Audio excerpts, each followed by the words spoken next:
नमस्कार। आकाशवाणी देहरादून से प्रस्तुत है प्रादेशिक समाचार। पहले मुख्य समाचार। उत्तराखंड निकाय चुनाव में आज मतदान शांतिपूर्ण ढंग से संपन्न हुआ। अंतिम समाचार लिखे जाने तक लगभग 60% मतदान दर्ज किया गया। पहाड़ से लेकर मैदान तक मतदाताओं में दिखाई दिया खासा उत्साह। निकाय चुनाव की मतगणना 25 जनवरी को होगी। प्रधानमंत्री नरेंद्र मोदी ने कहा, देशवासियों को नेताजी सुभाष चंद्र बोस से प्रेरणा लेकर विकसित भारत के लक्ष्य को प्राप्त करने की दिशा में काम करना चाहिए। और भारत के लक्ष्य Sen Indonesia masters badminton tournament से बाहर।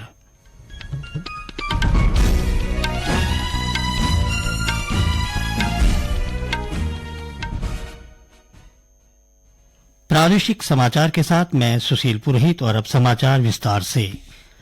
प्रदेश के 100 निकायों में आज सुबह 8 बजे से शाम 5 बजे तक कड़ी सुरक्षा व्यवस्था के बीच मतदान शांतिपूर्ण संपन्न हुआ। अंतिम समाचार लिखे जाने तक प्रदेश में लगभग 60% मतदान दर्ज किया गया। इसके साथ ही कुल 5,405 उम्मीदवारों की किस्मत का फैसला मतपेटियों में बंद हो गया है। मतदान के लिए प्रदेश में 1,515 मतदान केंद्र और 3,394 बूथ बनाए गए थे। उत्तराखंड में आज मतदान को लेकर मतदाताओं में खासा उत्साह नजर आया। पहाड़ से लेकर मैदान तक बूथों पर लंबी लाइन लगी रही। मतदान केंद्रों पर सुरक्षा के पुख्ता बंदोबस्त किए गए।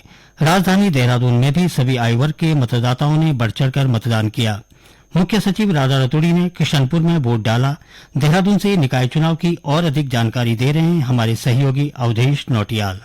उत्तराखंड में मतदान को लेकर मतदाताओं में सुबह से ही भारी उत्साह देखने को मिला। देहरादून नगर निगम में भी मतदाताओं में मतदान को लेकर जबरदस्त उत्साह देखने को मिला। पहली बार अपने मताधिकार का प्रयोग करने वाले युवा काफी उत्साहित नजर आए।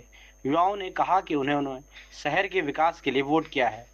देहरादून में पहली बार पिंक बूथ भी बनाए गए थे। 4 बजे तक देहरादून में 51.56% मतदान रहा है। देहरादून से अवधेश नौटियाल की रिपोर्ट।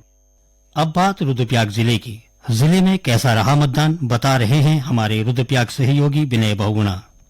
जनपद रुद्रप्रयाग में 5 निकाय में सुबह 8 बजे से मतदान शुरू हुआ। यहां अध्यक्ष पद के लिए 16 व सभासद के लिए 61 प्रत्याशी मैदान में हैं। शुरुआती 2 घंटे में मतदान केंद्रों पर गिनती के मतदाता पहुंचे। दिन चढ़ने के साथ मौसम में सुधार के बीच मतदान ने भी रफ्तार पकड़ी और बूथों पर मतदाताओं की लंबी लाइन देखने को मिली। प्रत्याशी व समर्थक मतदान केंद्रों पर मतदान के बारे में जानकारी लेते रहे। जनपद रुद्रप्रयाग में 1 नगर पालिका व 4 नगर पंचायत के लिए मतदान हुआ। यहां मतदान के लिए 30 पोलिंग बूथ बनाए गए हैं, जिसमें नगर पालिका में 11, नगर पंचायत अगस्तमुनि में 7 और नगर पंचायत गुप्तकाशी, उखीमठ व तिलवाड़ा में 4-4 पोलिंग बूथ थे, जहां सुरक्षा के पुख्ता इंतजाम किए गए। जिला निर्वाचन अधिकारी डॉक्टर सौरभ गहरवार ने बेलाखुर्द पोलिंग बूथ पर मतदान किया। उन्होंने मतदाताओं, विशेषकर महिला मतदाताओं में मतदान को लेकर उत्साह के प्रति खुशी जताई। दूसरी तरफ चुनाव प्रेक्षक युक्ता मिश्रा व मुक्ता मिश्रा ने नगर पालिका सहित अन्य निकाय में पोलिंग बूथों पर पहुंचकर व्यवस्थाओं का जायजा लिया। उन्होंने निष्पक्ष व शांतिपूर्ण मतदान को लेकर की गई व्यवस्थाओं पर संतोष जताया। जनपद के 5 निकायों में पूर्वाह्न 11 बजे के बाद मतदान ने रफ्तार पकड़नी शुरू की और शाम 5 बजे तक 65% से अधिक मतदान हुआ। आकाशवाणी समाचार देहरादून के लिए रुद्रप्रयाग से विनय बहुगुणा। अब रुख करते हैं कुमाऊं मंडल के नैनीताल जिले का। जिले में भी मतदान को लेकर लोग उत्साहित नजर आए और अधिक जानकारी के लिए चलते हैं हमारे नैनीताल सहयोगी के पास। नैनीताल जिले में सभी जगहों पर शांतिपूर्ण ढंग से मतदान संपन्न हुआ। जिला निर्वाचन अधिकारी कार्यालय से मिली जानकारी के अनुसार अपराह्न 4 बजे तक जिले में 55.3% मतदान दर्ज किया गया। नगर पंचायत लालकुआ में सर्वाधिक 68% मतदान दर्ज किया गया, जबकि नैनीताल में सबसे कम 44% मतदान हुआ है। वहीं हल्द्वानी काठगोदाम इलाके में 51.21% मतदान दर्ज किया गया। शांतिपूर्ण और पारदर्शी तरीके से मतदान कराने के उद्देश्य से जिलाधिकारी वंदना ने विभिन्न बूथों, स्ट्रांग रूम का निरीक्षण कर सुरक्षा व्यवस्था का जायजा लिया। आकाशवाणी समाचार के लिए नैनीताल से सुमित तिवारी। अल्मोड़ा जिले के 5 नगर निकाय में मतदान शांतिपूर्ण संपन्न हुआ। इस दौरान बुजुर्ग मतदाता पान सिंह मतदान को लेकर काफी खुश नजर आए। युवा मतदाता दिव्या कार्की ने कहा कि उन्होंने पहली बार वोट दिया है। उन्होंने कहा कि सबको मतदान करना चाहिए। ये मेरा फर्स्ट वोट था और मुझे वोट करके बहुत ज़्यादा अच्छा लगा है और हर किसी को अपना वोट देना चाहिए और देश के डेवलपमेंट में अपना कंट्रीब्यूशन करना चाहिए। Thank you. प्रदेश में निकाय चुनाव की मतगणना कड़ी सुरक्षा व्यवस्था के बीच 25 जनवरी को होगी। ये समाचार आकाशवाणी के देहरादून केंद्र से प्रसारित किए जा रहे हैं। नेताजी सुभाष चंद्र बोस की जयंती के अवसर पर देश में पराक्रम दिवस मनाया जा रहा है। राष्ट्रपति द्रौपदी मुर्मू, उपराष्ट्रपति जगदीप धनखड़ और प्रधानमंत्री नरेंद्र मोदी ने आज नेताजी सुभाष चंद्र बोस की जयंती पर श्रद्धांजलि अर्पित की। प्रधानमंत्री नरेंद्र मोदी ने दोहराया है कि देश नेताजी सुभाष चंद्र बोस से प्रेरणा लेकर विश्व की तीसरी सबसे बड़ी अर्थव्यवस्था बनने के लिए प्रतिबद्ध है। आज नेताजी सुभाष चंद्र बोस की जयंती पर प्रधानमंत्री ने वीडियो संदेश में कहा कि देशवासियों को विकसित भारत का लक्ष्य हासिल करने के लिए प्रयास करना चाहिए। आज विश्व मंच पर भारत की भूमिका बढ़ रही है, भारत की आवाज बुलंद हो रही है। वो दिन दूर नहीं जब भारत दुनिया की तीसरी सबसे बड़ी आर्थिक ताकत बनेगा। हमें नेताजी सुभाष की प्रेरणा से एक लक्ष्य, एक ध्येय, विकसित भारत के लिए निरंतर काम करते रहना है और यही नेताजी को हमारी सच्ची कार्यांजलि होगी।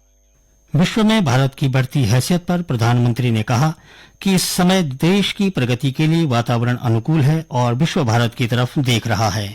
आज विश्व में हर तरफ भारत की प्रगति के लिए अनुकूल माहौल है। दुनिया भारत की ओर देख रही है कि कैसे हम इस 21वीं सदी को भारत की शताब्दी बनाते हैं और ऐसे महत्वपूर्ण कालखंड में हमें नेताजी सुभाष की प्रेरणा से भारत की एकजुटता पर बल देना है। हमें उन लोगों से भी सतर्क रहना है जो देश की एकता को तोड़ना चाहते हैं।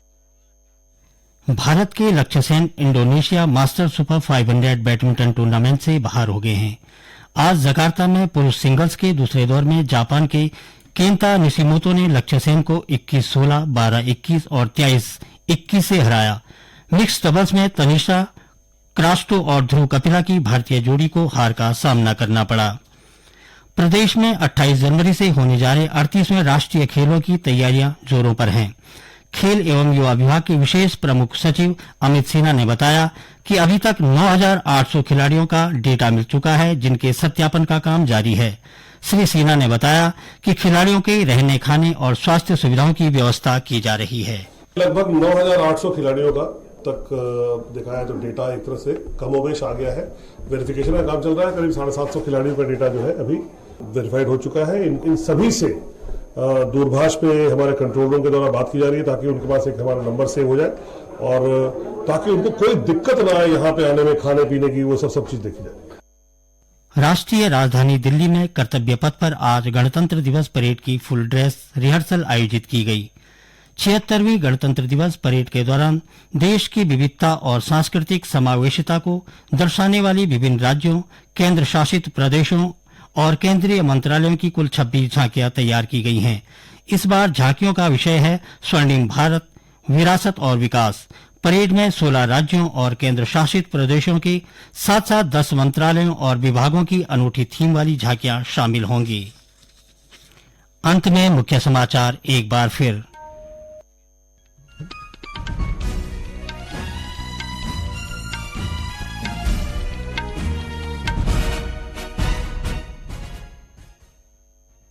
उत्तराखंड निकाय चुनाव में आज मतदान शांतिपूर्ण ढंग से संपन्न हुआ। अंतिम समाचार लिखे जाने तक लगभग 60% मतदान दर्ज किया गया। पहाड़ से लेकर मैदान तक मतदाताओं में दिखाई दिया खासा उत्साह। निकाय चुनाव की मतगणना 25 जनवरी को होगी। प्रधानमंत्री नरेंद्र मोदी ने कहा, देशवासियों को नेताजी सुभाष चंद्र बोस से प्रेरणा लेकर विकसित भारत के लक्ष्य को प्राप्त करने की दिशा में काम करना चाहिए और भारत के लक्ष्य Sen Indonesia masters badminton tournament से बाहर। इसके साथ ही समाचार का ये अंक समाप्त हुआ। नमस्कार।